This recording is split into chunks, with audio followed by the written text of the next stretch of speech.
Cet apprenti cuisinier dans un restaurant parisien est arrivé en France en 2022. Il attend le renouvellement de son titre de séjour, mais l'annonce d'un durcissement des régularisations le préoccupe.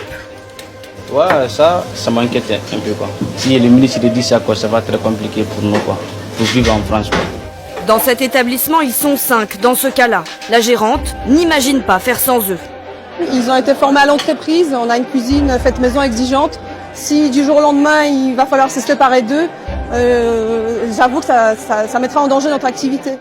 Avec sa nouvelle circulaire adressée au préfet, Bruno Retailleau compte bien durcir les règles. Désormais, pour obtenir un titre de séjour, un étranger devra être présent sur le territoire depuis 7 ans, et non plus 5. Il devra aussi respecter les principes de la République et prouver qu'il maîtrise la langue française. Bien sûr que c'est une circulaire de fermeté. Je l'assume totalement. Il faut impérativement lutter contre l'immigration irrégulière. Si nous ne le faisons pas, alors nous créons des appels d'air.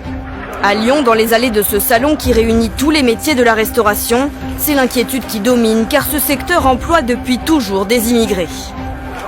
On a besoin d'eux. 30% de l'effectif de la restauration sont issus de l'immigration. Enfin, 30%. On est 1 million. Donc on parle de 300 000 personnes. Si ces gens-là devaient partir, on aurait des pertes économiques considérables à tous les niveaux. Et je crois que l'État cherche un peu d'argent. Le ministre ne donne pas d'objectif chiffré, mais il s'agit bien de réduire le nombre de régularisations pour motif économique ou familial, qui s'élève à environ 30 000 chaque année.